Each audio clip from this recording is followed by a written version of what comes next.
হে আল্লাহর রাসূল, কিয়ামত কখন হবে? নবীজি ওই ব্যক্তির সাথে কথা শেষ করার পরে বলতেছেন, সেই লোকটা কোথায় যে আমাকে জিজ্ঞাসা করলো কিয়ামত কখন হবে? এইবার লোকটা বলে, আনা ইয়া রাসূলুল্লাহ, হে আল্লাহর রাসূল, আমি জিজ্ঞাসা করছি। নবীজি বলে, মা আদাতা লাহা, তুমি কিয়ামতের জন্য কি পাথেয় সংগ্রহ করেছো? এইবার লোকটা বলে, আমি আল্লাহ এবং তার রাসূলকে ভালোবাসি। নবীজি জবাবে বললেন, আল মারউ মা'a মান আহাব্বা, যে যাকে মুহাব্বত করে তার সাথে অবস্থান করবে। লোকটা এবার বাড়ির দিকে হাঁটা দিল। হযরত আনাস রাদিয়াল্লাহু তাআলা আনহু বলেন, নবীজির মুখে যখন শুনলাম যে যাকে মুহাব্বত করে তার সাথে অবস্থান করবে, এই কথা নবীজির মুখে শুনে আমরা এতটা খুশি হয়েছি যে ইসলাম গ্রহণের পরে আর কোনো কথায় আমরা এতটা খুশি হই না। সেই নবীর সাথে জান্নাতে থাকার সুযোগ কি? বলে ইয়াতীমের অভিভাবক হয়ে যায়, একটা অংশের অভিভাবক হন। যেমন হাদিসের মধ্যে আসছে, মান বানা লিল্লাহি মাসজিদা বানাল্লাহু লাহু বাইতান ফিল জান্নাহ, যে মসজিদ বানাইলো আল্লাহ তাআলা তার জন্য জান্নাতে ঘর বানাবে। এই ফজিলতের কথা শুনে আমরা যদি এক একজনে এক একটা মসজিদ বানাই, তাহলে তো মসজিদের মধ্যে জামাতি হবে না, লোক হবে, ঠিক কি না? বল, আমার একটা মসজিদ, আপনার একটা মসজিদ, আপনার একটা মসজিদ, তাহলে ইমাম কই, মুয়াজ্জিন কই, মুসল্লি কই, তাহলে তো জামাতি হবে। মুহাদ্দিসিনে কেরাম বলেন, বিষয়টা হলো মসজিদ বানানোর কাজে যে অংশগ্রহণ করবে তার জন্যই আল্লাহ তাআলা জান্নাতে ঘর বানাবেন। সুবহানাল্লাহ।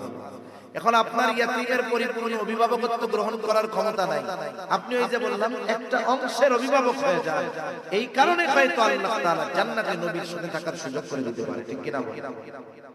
সাথে সাথে আরেকটা বিষয় খেয়াল রাখতে হবে, কারো অধীনে যদি কোনো ইয়াতীম থাকে আর ওই ইয়াতীমের যদি কোনো সম্পদ থাকে, খবরদার ওই সম্পদের দিকে নজর দেওয়া যাবে না, ওই সম্পদ অন্যায়ভাবে দখল দেওয়া যাবে না। এমনিতেই কারো সম্পদ অন্যায়ভাবে দখল দেওয়া বড় অপরাধ, পাপ। কিন্তু ইয়াতীমের সম্পদের ব্যাপারে আল্লাহ তাআলা আরেকটু কঠোরতা আরোপ করে বলেন, ইন্নাল্লাযীনা ইয়াকুলুনা আমওয়ালাল ইয়াতামা যুলমান ইন্নামা ইয়াকুলুনা ফি বুতুনিহিম নারা।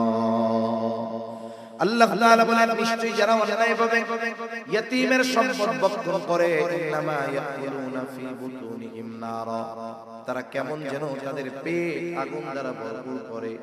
এখন বুঝে থাকলে একটু জবাব দেন, বলেন তো আগুনের স্থান জান্নাত নাকি জাহান্নাম? আল্লাহ তাআলা এই জন্য বলেন, মুসায়াসলাউনা সাঈরা, ইয়াতীমের সম্পদ ভক্ষণ করেছে যারা, আগুন দিয়ে পেট ভরপুর করেছে যারা, অচিরেই তাদেরকে জাহান্নামের মধ্যে নিক্ষেপ করা হবে, ওদের আবাসস্থল হবে জাহান্নাম। এজন্য আমরা ইয়াতীমের অভিভাবক হব, ইয়াতীমের সম্পদ অন্যায়ভাবে কখনো ভক্ষণ করব না। আমরা আমাদের বেশি লম্বা করার সুযোগ নেই, উঁচু উঁচু বিল্ডিং দালান করার জন্য আমরা আল্লাহ প্রদত্ত যেই সিস্টেম, এই গাছ-গাছালিগুলোকে আমরা কেটে ফেলেছি। যেই পরিমাণে গাছ আমরা কাটি, সেই পরিমাণে গাছ আমরা লাগাই। হাদিসের মধ্যে বৃক্ষরোপণের জন্য আল্লাহ রাসূল সাল্লাল্লাহু আলাইহি ওয়াসাল্লাম উদ্বুদ্ধ করেছেন। এজন্য যখন গাছ বেশি হবে, গাছ কি করে? আমাদের ছাড়া বিষাক্ত যেই বাতাস, কার্বন ডাই অক্সাইড, সেটা গ্রহণ করে আমাদেরকে বিশুদ্ধ বাতাস, অক্সিজেন দেয়, ঠিক কিনা বলেন? এজন্য দেখবেন যেসব অঞ্চলে গাছ বেশি সেখানে গরমের তাপমাত্রা গরম কম, যেখানে গাছ নাই গরম বেশি। এজন্য আমরা এখন থেকে প্রতিশ্রুতিবদ্ধ হব, প্রতিজ্ঞাবদ্ধ হব যে সামনে বৃষ্টির সময় যখন শুরু হবে, এই সময় গাছ লাগানোর সিজন। আমরা প্রত্যেকেই চেষ্টা করব কমপক্ষে 4-5টা করে গাছ লাগাইতে। লাগাবো তো ইনশাআল্লাহ। আপনি ফলজ গাছ লাগান, ফলের গাছ লাগান। ফলের গাছ লাগালে কি হবে? এটা পাখিদের দ্বারা ওরা যখন ফল নিয়ে যাবে, এক জায়গায় ফালাবে, আশা করা যায় যদি বীজ হয় ওখান থেকে আরো গাছ জন্মাইতে পারে। ফলের গাছ আপনি রাস্তার পাড়ে লাগাবেন, কোন নিয়তে লাগাবেন? সাদাকার নিয়তে। ছায়াদার গাছ যদি হয় কোন নিয়তে লাগাবেন? সদকার নিয়তে। আম গাছ লাগাইলেন কি নিয়তে? বলে সদকার নিয়তে। তাইলে কি হবে? নবীজি বলেন গাছের থেকে যদি কোনো পাখি ফল খায়, যার গাছ থেকে খাইলো, বলে এটাও তার সদকা করার সওয়াব হয়। সুবহানাল্লাহ। আরেকটু ছাড় দিয়া দিবেন, গাছে ফল হবে রাস্তার পাড়ে, কেউ যদি খায় আপনি দাবি রাখবেন না, নিয়ত করে দিবেন যে খাবে এটা তার জন্য হাদিয়া বা সদকা, খাইলো সওয়াব হবে, গাছের ছায়ায় বসবে সওয়াব হবে, সাথে সাথে আল্লাহ তাআলা যদি চায় পরিবেশের ব্যালেন্স রক্ষা হবে। আল্লাহ বুঝবার তৌফিক দান করেন। তা মানুষ যেই বিপর্যয়ের মধ্যে পড়ে এটা তার হাতের কামাই, এটা জাগতিক হোক আর পরলৌকিক হোক, দুনিয়াবী বিষয় হোক আর পরকালীন বিষয় হোক, মানুষ মুসিবতের মুখোমুখি হওয়ার কারণ তার নিজের কর্ম। এ দুনিয়াতে অনেক অসুবিধার সম্মুখীন আমাদের হওয়া লাগে। অসুবিধাগুলোর মধ্যে একটা অসুবিধা হলো এ দুনিয়াতে অনেক সময় মানুষ রিজিক সংকীর্ণতার মুখোমুখি হয়। হয় কি হয় না? আপনারা তো সজাগ আছেন তো? আসলে এত রাত্রে কথা বলায়ও আমি অভ্যস্ত না, অনেক রাত 12টা অনেক রাত সময় যত যায় মানুষের মনোযোগ তত নষ্ট হয়ে যায়। একটা বিষয় হলো শুরুর দিকে কথা বোঝার একটা মেজাজ, বোঝানোর একটা মেজাজ, আর একেবারে যখন মানুষ দীর্ঘ সময় ক্লান্ত। আমরা যখন স্কুলে পড়ছি, প্রাইমারি হোক আর এর পরে হোক, একেবারে সব শেষে আমাদের ক্লাস মনে পড়ে যেটা, সেটা ছিল ইসলাম ধর্ম শিক্ষা। এই ক্লাস যখন শুরু হইতো, স্যার যে কি কইতো, আমরা যে কি শুনতাম, আল্লাহই ভালো জানে। খালি মন চাইতো কোন সময় ঘন্টা বাজবে আর বাড়ি, বোঝার কোনো সিস্টেম নেই। এই জন্য প্রত্যেকটা স্কুলের মধ্যে, প্রাইমারিতেও আমরা দেখেছি যে একেবারে প্রথম দিকে ক্লাস হইতো অঙ্ক, ইংরেজি, এই ক্লাসগুলো আগে দিকে। কারণ কি? কারণ এগুলো পড়ার বোঝার একটা বিষয় আছে। তখন ব্রেন খালি থাকে, মানুষের পরিশ্রম কম হয়, নেওয়ার মতো অবস্থা থাকে, দেওয়ার মতো অবস্থা থাকে। এখন সময়ের অবস্থাটা হলো এরকম, আমার বলতেও কষ্ট হচ্ছে, আর আপনাদের তো এই কথা গ্রহণ করা বা বোঝা খেয়াল দিয়ে এটাও কষ্টের। এরপরেও অল্প সময় একটু আল্লাহর জন্য আমরা একটু খেয়াল দিয়ে শুনতে রাজি আছি তো ইনশাআল্লাহ। আল্লাহ তাআলা তৌফিক দান করেন, সকলে বলি আমিন। একটু তাকবীর দেন তো, নারায়ে তাকবীর, যাতে ঘুম ঘুম একটু ভেঙে যায়। আর একটু জোরে নারায়ে তাকবীর, মাশাআল্লাহ। তাহলে রিজিক শব্দের অর্থ হলো জীবন উপকরণ। রিজিক শব্দের অর্থ কি? একটু জোরে বলেন, জবাব দিবেন। জীবন উপকরণ। রিজিক শব্দের অর্থ কি? জীবন উপকরণ তথা জীবন চলতে, এ দুনিয়াতে চলতে যত কিছু প্রয়োজন সব রিজিকের অন্তর্ভুক্ত। সেই রিজিকটা যদি প্রশস্ত এবং ভালো রিজিক না হয় তাহলে কষ্টকর। আমি যে আয়াতগুলো আপনাদের খেদমতে তিলাওয়াত করেছি, মূলত আল্লাহ তাআলা এই আয়াতগুলোর মধ্যে মানুষের রিজিক সংকীর্ণতার কারণগুলো বর্ণনা করেছেন। যে মানুষের কোন কর্মগুলোর কারণে, কোন কাজগুলোর কারণে রিজিক সংকীর্ণতা আসে, আল্লাহ তাআলা এই কথাগুলো এই আয়াতগুলোর মধ্যে বর্ণনা করেছেন। এর আগে আল্লাহ সুবহানাহু ওয়া তাআলা এই কথা আমাদেরকে জানিয়ে দিচ্ছেন যে এ দুনিয়াতে তিনি আমাদের পরীক্ষা নেবেন। আল্লাহ তাআলা পরীক্ষা নেওয়ার মাধ্যম আমাদের অনেক জায়গায় বিভিন্ন পদ্ধতি আল্লাহ তাআলা জানিয়ে দিয়েছেন। আল্লাহ তাআলা কোরআনুল কারীমের মধ্যে প্রথমত পরীক্ষা নেওয়ার ঘোষণা দিয়েছেন যে দুনিয়াতে আমাদের পরীক্ষার সম্মুখীন হওয়া লাগবে। আল্লাহ তাআলা কোরআনুল কারীমের মধ্যে বলেন, আহাসিবান নাস আন ইউতরাকু আন ইয়াকুলু আমান্না ওয়া হুম লা ইফতানুন। আল্লাহ রাব্বুল আলামিন বলেন, মানুষ কি এটা মনে করে নাকি যে সে নিজেকে মুমিন দাবি করবে আর তার পরীক্ষা নেওয়া ব্যতীত ছেড়ে যাওয়া হবে? এর মানে আল্লাহ রাব্বুল আলামিন জানায় দেন যে নিজেকে মুমিন দাবি করবে অবশ্যই তাকে এই দাবির বিপরীতে পরীক্ষার সম্মুখীন হওয়া লাগবে, পরীক্ষা নেওয়া হবে। আল্লাহ সুবহানাহু ওয়া তাআলা সেই জন্য দুনিয়াতে বিভিন্ন ভাবে বান্দার পরীক্ষা নেয়। পরীক্ষা নেওয়ার মাধ্যমগুলোর মধ্যে একটা মাধ্যম হলো আল্লাহ তাআলা অনেক সময় মানুষকে ধন দৌলত সম্মান দিয়ে পরীক্ষা নেয়। অনেক সময় আবার আল্লাহ তাআলা মানুষকে দরিদ্রতা অভাব অনটন দিয়ে পরীক্ষা নেয়। কিন্তু যেই মানুষগুলো ঈমানদার মুত্তাকী পরহেজগার, সে যখন সম্পদওয়ালা হয় সে মনে করে এটা মনে হয় আল্লাহ তাআলার পক্ষ থেকে পরীক্ষা। আবার যখন অভাব অনটন আসে সে মনে করে এটা মনে হয় পরীক্ষা। কিন্তু যারা ঈমানদার নয়, মুত্তাকী নয়, পরহেজগার নয়, এরা ধন দৌলত সম্পদ টাকা পয়সা পদ পদবীকে আল্লাহ তাআলার ভালোবাসার কারণ হিসাবে অভিহিত করে। দুনিয়ায় এরকম অনেক মানুষ আছে যারা নামাজ কালাম পড়ে না, একেবারে নাফরমানি করে, গুনার কাজের মধ্যে ডুবে থাকে, কিন্তু অনেক টাকা পয়সা আর সামাজিক সম্মানের অধিকারী। এমন লোক আপনাদের এলাকায় আছে তো? এই ধরনের মানুষগুলো মনে করে টাকা পয়সা ধন দৌলত সম্মান এগুলো মনে হয় আল্লাহর ভালোবাসার প্রতীক। আসলে বাস্তবতা হলো ধন সম্পদ টাকা পয়সা এটা আল্লাহ তাআলার সম্মানের প্রতীক নয়। যদি এই দুনিয়াতে টাকা পয়সা আল্লাহ তাআলার ভালোবাসার প্রতীক হতো, অর্থাৎ আল্লাহ তাআলা যাকে ভালোবাসে তাকে যদি টাকা পয়সা দিত, অথবা যার টাকা পয়সা আছে তারে অনেক আল্লাহ তাআলা ভালোবাসতো, তাইলে বলেন তো এই দুনিয়ায় আল্লাহ তাআলা কারুনকে তাইলে কম ভালোবাসতো নাকি? কারুন তো তাইলে বড় ভালোবাসার প্রতীক হয়ে যাইতো, আল্লাহর মোহাব্বত পাইতো, ভালোবাসা পাইতো। কিন্তু কি বলেন আপনারা, কারুনকে কি আল্লাহ তাআলা ভালোবাসে নাকি? কত সম্পদের মালিক আমাদের দেশে, কারুনের মতো কোন সম্পদওয়ালা নাই, গোটা দুনিয়ায় নাই। কারুন এত সম্পদওয়ালা ছিল, কারুনের ধন ভান্ডার সম্পদের গোডাউনের চাবি বহন করার জন্য একদল সুঠাম দেহী যুবক দরকার হইত। চাবি লোহার না, বলে চামড়ার চাবি। আমাদের গোডাউনে কি থাকে? বলে চাউল থাকে, ডাউল থাকে, সব থাকে। আর কারুনের গোডাউনের মধ্যে চাউল ডাউল না, কারুনের গোডাউন ভরা শুধু ছিল স্বর্ণ আর স্বর্ণ।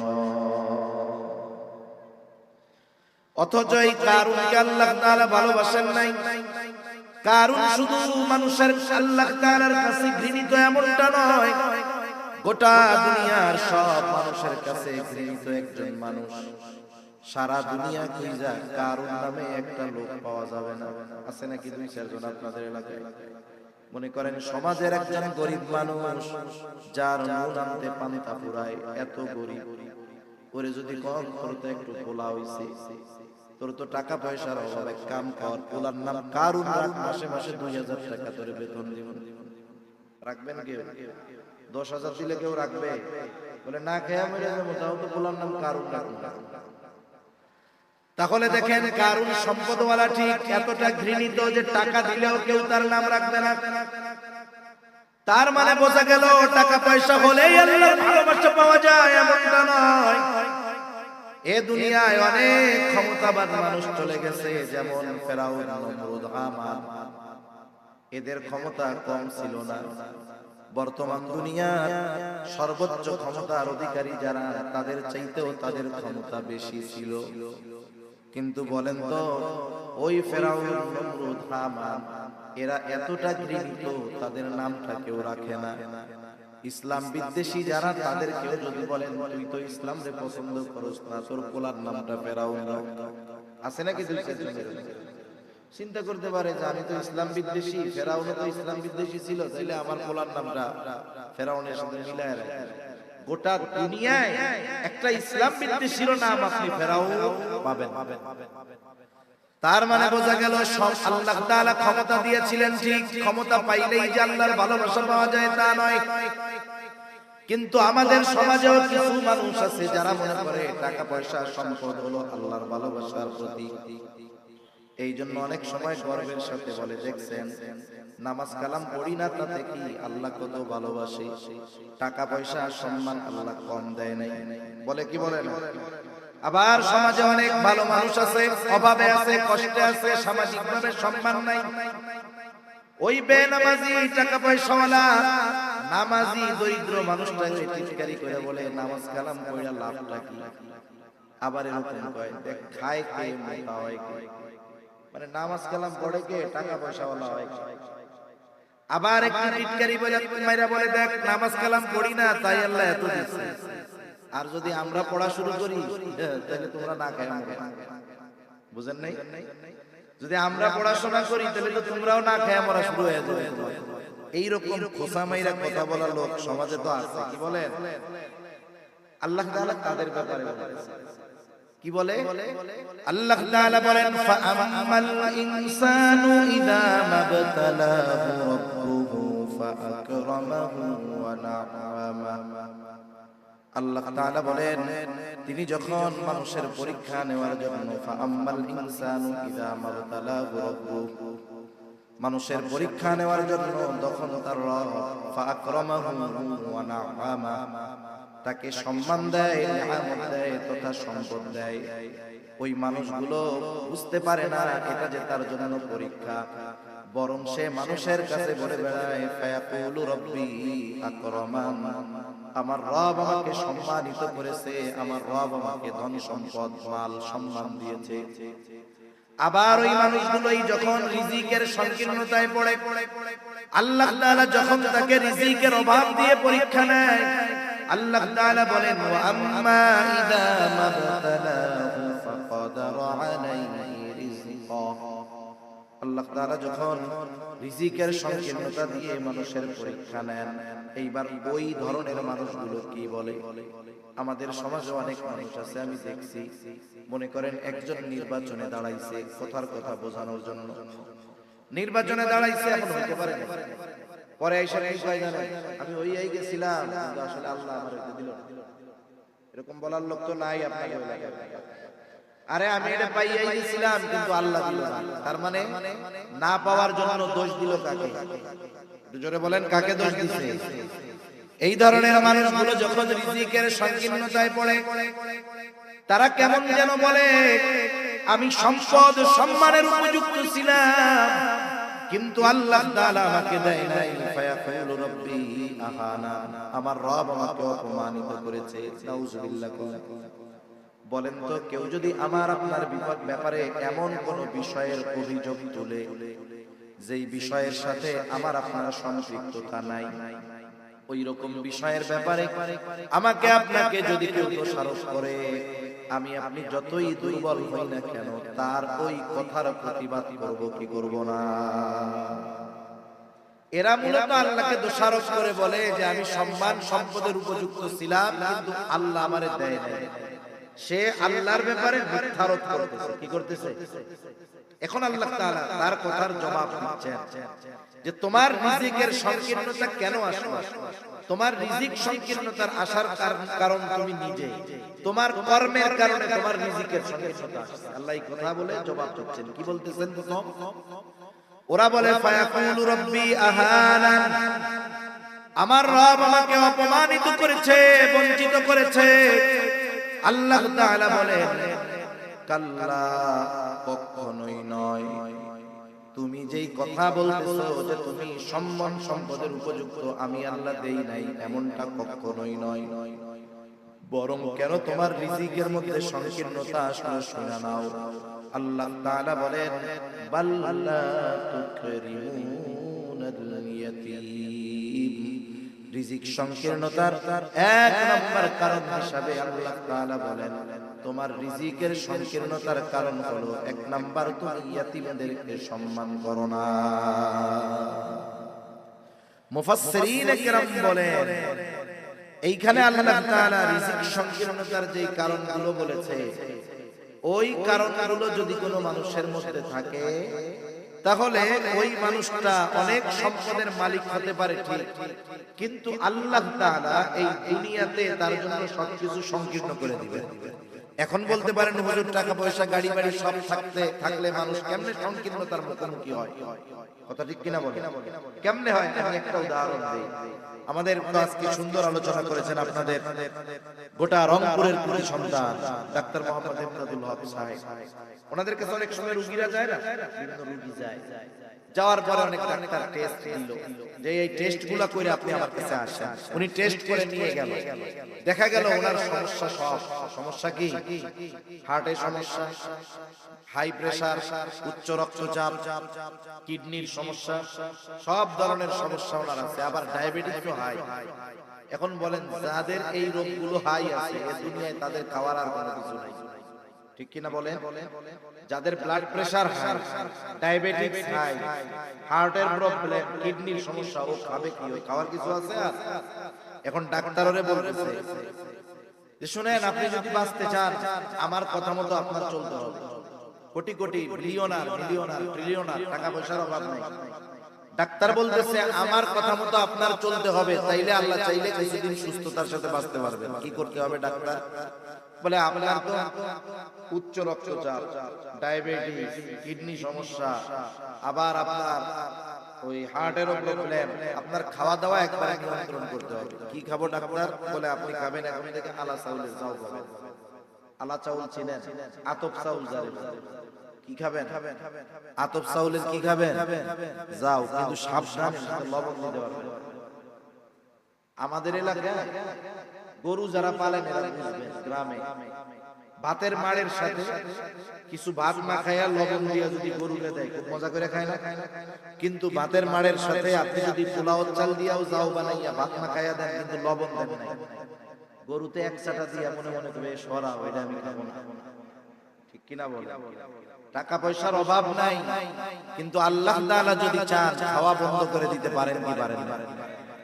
তাহলে বোঝা গেল সম্পদ অনেক, কিন্তু আল্লাহ তাআলা ক্লোজ করে দিয়েছে। আবার কত জায়গায় এমন আছে, আপনাদের এলাকায় আছে কিনা জানি না, এদেশে সবচাইতে বেশি ডিউটি হলো মসজিদের ইমাম আর মাদ্রাসার শিক্ষকদের, আর সবচাইতে বেতন কম হইল মসজিদ আর মাদ্রাসার শিক্ষকদের। ঠিক কিনা বলেন? ডিউটির দিক দিয়া বেশি, বেতনের দিক দিয়া কম।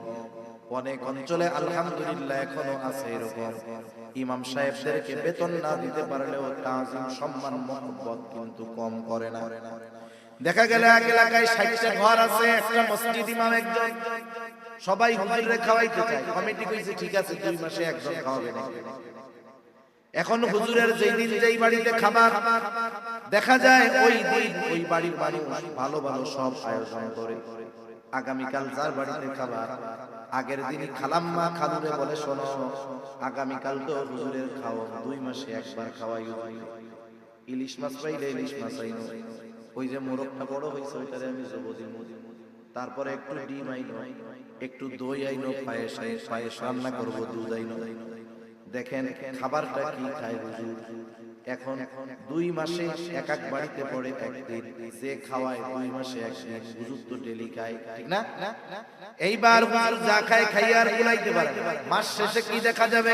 বেতন দেয় 10,000, কিন্তু এক তালা যা খাওয়াইছে ওনার 3 মাসের বেতন দিয়াও খাইতে পারে, ঠিক কিনা বলে? আবার বাজারে গেছে, মাছ কিনতে গেছে, মাছওয়ালা কয় হুজুর টাকা দেওয়া লাগবে না, হাদিয়া দিন।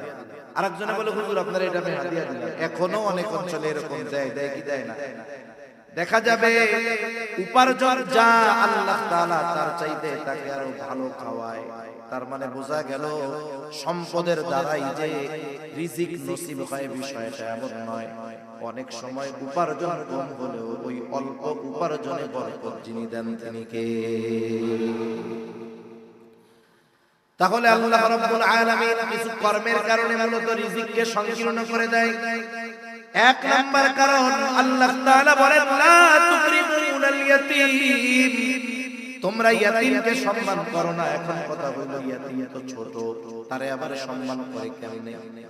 মুফাসসিরিনে কেরাম বলেন ইয়াতীমকে সম্মান করো না, এর দ্বারা উদ্দেশ্য হলো তোমরা ইয়াতীমের হক আদায় করো না।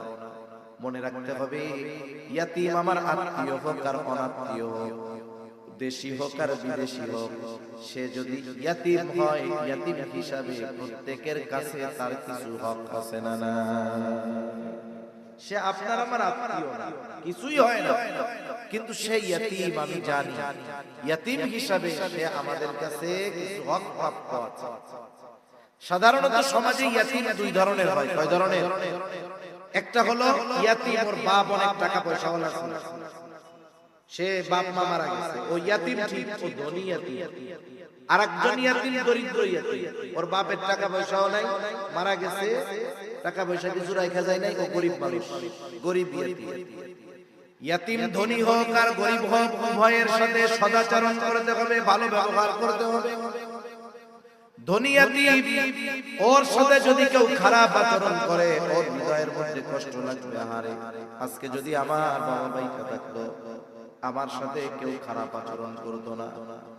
গরিব ইয়াতিম, এর সাথে যদি আমি আপনি খারাপ আচরণ করি, কথার দ্বারা কষ্ট দেই, ও কষ্ট পাবে যে আহারে, আমার যদি টাকা পয়সা থাকতো তাইলে মনে হয় এরা আমার সাথে খারাপ আচরণ করতো না।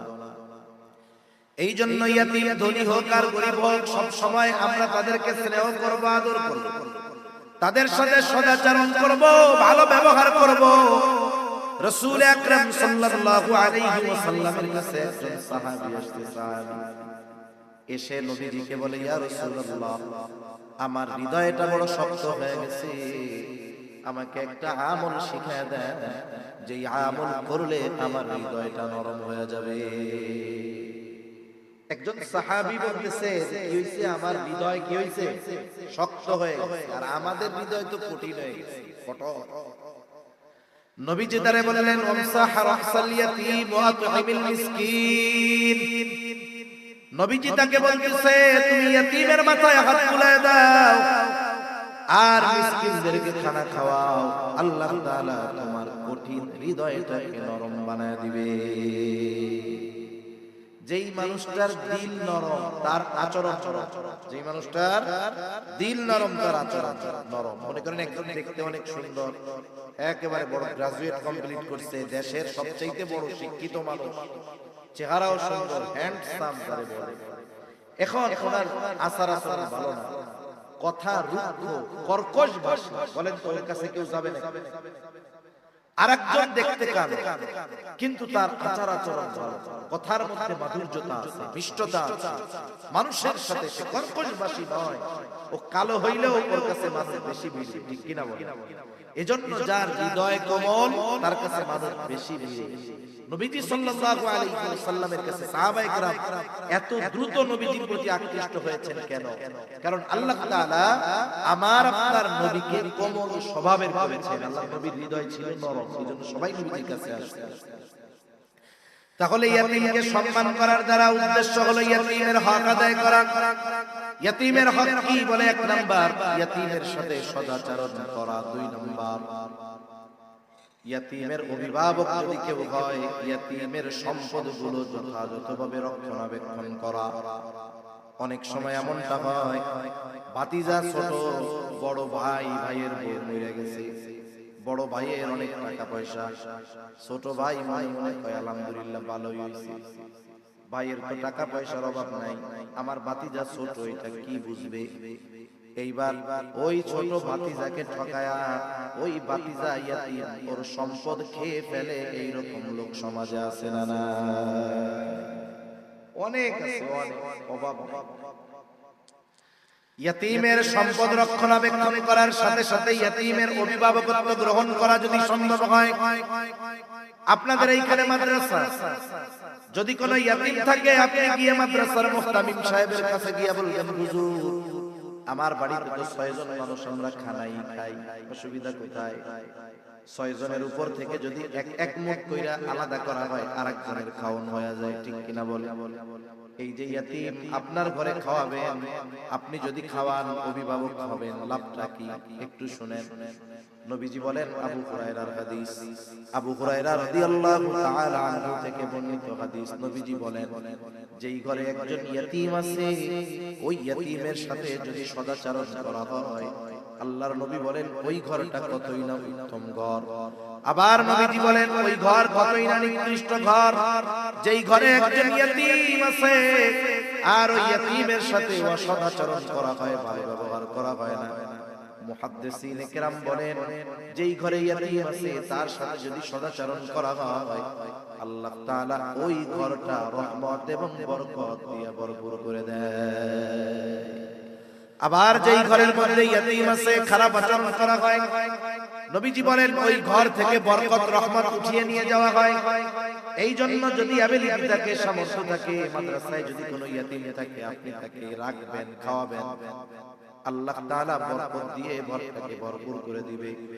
এখন একজনকে খাওয়ানোর মতো আপনার অ্যাবিলিটি নাই, আপনার এত সামর্থ্য নাই, ইয়াতিম যদি থাকে হুজুরের কাছে গিয়ে বলবেন, হুজুর আমি একজন ইয়াতিমের পুরা বছর যতগুলা লুঙ্গি লাগে আমি লুঙ্গিগুলা দিব, যতগুলো স্যান্ডেল লাগে আমি দিব, সাবান তেল পানি যতটুকু লাগে ততটুকু দিব।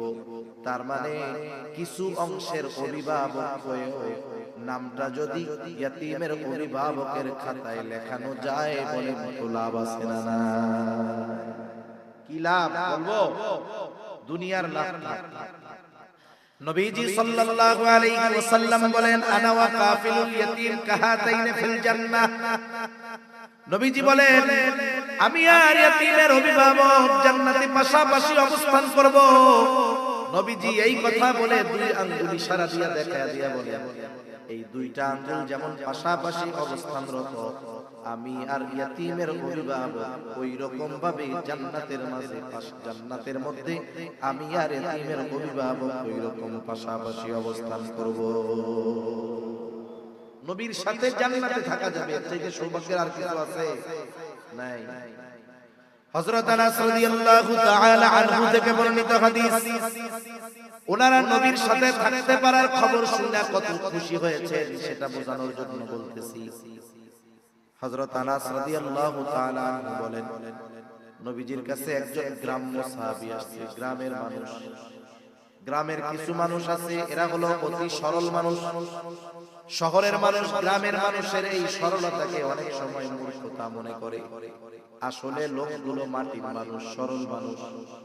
নবীজির কাছে আসছে, নবীজি আরেকজনের সাথে কথা বলতেছে। সাধারণত আদব হইল কি, এক ব্যক্তি যখন অপর কারোর সাথে কথা বলে তখন ওই দুইজনের কথার মাঝে এসে তার কাছে কোনো কিছু জিজ্ঞাসা না করা, অপেক্ষা করা, কথা শেষ হবে এরপরে কথা বলা। কিন্তু গ্রামের মানুষ, নবীজি কথা বলতেছে, আইসাই জিজ্ঞাসা করে, ইয়া রাসূলুল্লাহি মাতাস সাআ, হে আল্লাহর রাসূল কিয়ামত কখন হবে? নবীজি ওই ব্যক্তির সাথে কথা শেষ করার পরে বলতেছেন, সেই লোকটা কোথায় যে আমাকে জিজ্ঞাসা করলো কিয়ামত কখন হবে? এইবার লোকটা বলে, আনা ইয়া রাসূলুল্লাহ, হে আল্লাহর রাসূল আমি জিজ্ঞাসা করছি। নবীজি বলে, মা আদাত লাহা, তুমি কিয়ামতের জন্য কি পাথেয় সংগ্রহ করেছো? এইবার লোকটা বলে, আমি আল্লাহ এবং তার রাসূলকে ভালোবাসি। নবীজি জবাবে বললেন, আল মারউ মা'a মান আহাব্বা, যে যাকে মুহাব্বত করে তার সাথেই অবস্থান করবে। লোকটা এবার বাড়ির দিকে হাঁটা দিল। হযরত আনাস রাদিয়াল্লাহু তাআলা আনহু বলেন, নবীজির মুখে যখন শুনলাম যে যাকে মুহাব্বত করে তার সাথে অবস্থান করবে, এই কথা নবীজির মুখে শুনে আমরা এতটা খুশি হয়েছি যে ইসলাম গ্রহণের পরে আর কোন কথায় আমরা এতটা খুশি হই না। সেই নবীর সাথে জান্নাতে থাকার সুযোগ কি? বলে ইয়াতীমের অভিভাবক হয়ে যায়, একটা অংশের অভিভাবক হন। যেমন হাদিসের মধ্যে আসছে, মান বানা লিল্লাহি মাসজিদা বানাল্লাহু লাহু বাইতান ফিল জান্নাহ, যে মসজিদ বানাইলো আল্লাহ তাআলা তার জন্য জান্নাতে ঘর বানাবে। এই ফজিলতের কথা শুনে আমরা যদি এক একজনে এক একটা মসজিদ বানাই, তাইলে তো মসজিদের মধ্যে জামাতি হবে না, লোক হবে, ঠিক কি না? বল, আমার একটা মসজিদ, আপনার একটা মসজিদ, আপনার একটা মসজিদ, তাইলে ইমাম কই, মুয়াজ্জিন কই, মুসল্লি কই, তাইলে তো জামাতি হবে। মুহাদ্দিসিনে কেরাম বলেন, বিষয়টা হলো মসজিদ বানানোর কাজে যে অংশগ্রহণ করবে তার জন্যই আল্লাহ তাআলা জান্নাতে ঘর বানাবেন। সুবহানাল্লাহ। এখন আপনার ইয়াতীমের পরিপূর্ণ অভিভাবকত্ব গ্রহণ করার ক্ষমতা নাই, আপনি ওই যে বললাম একটা অংশের অভিভাবক হয়ে যান, এই কারণে হয়তো আল্লাহ তাআলা জান্নাতে নবীর সাথে থাকার সুযোগ করে দিতে পারে, ঠিক কি না? সাথে সাথে আরেকটা বিষয় খেয়াল রাখতে হবে, কারো অধীনে যদি কোনো ইয়াতীম থাকে আর ওই ইয়াতীমের যদি কোনো সম্পদ থাকে, খবরদার ওই সম্পদের দিকে নজর দেওয়া যাবে না, ওই সম্পদ অন্যায়ভাবে দখল দেওয়া যাবে না। এমনিতেই কারো সম্পদ অন্যায়ভাবে দখল দেওয়া বড় অপরাধ, পাপ। কিন্তু ইয়তীমের সম্পদের ব্যাপারে আল্লাহ তাআলা আরেকটু কঠোরতা আরোপ করে বলেন, ইন্নাল্লাযীনা ইয়াকুলুনা আমওয়ালাল ইয়াতামা যুলমান ইন্নামা ইয়াকুলুনা ফি বুতুনিহিম নারা। আল্লাহ তাআলা বলেন, নিশ্চয়ই যারা অন্যায়ভাবে ইয়তীমের সম্পদ ভক্ষণ করে, ইন্নামা ইয়াকুলুনা ফি বুতুনিহিম নারা, তারা কেমন যেন তাদের পেট আগুন দ্বারা ভরপুর করে। এখন বুঝে থাকলে একটু জবাব দেন, বলেন তো আগুনের স্থান জান্নাত নাকি জাহান্নাম? আল্লাহ তাআলা এই জন্য বলেন, মুসায়াসলাউনা সাঈরা, ইয়তীমের সম্পদ ভক্ষণ করেছে যারা, আগুন দিয়ে পেট ভরপুর করেছে যারা, অচিরেই তাদেরকে জাহান্নামের মধ্যে নিক্ষেপ করা হবে, ওদের আবাসস্থল হবে জাহান্নাম। এজন্য আমরা ইয়তীমের অভিভাবক হব, ইয়তীমের সম্পদ অন্যায়ভাবে কখনো ভক্ষণ করব না।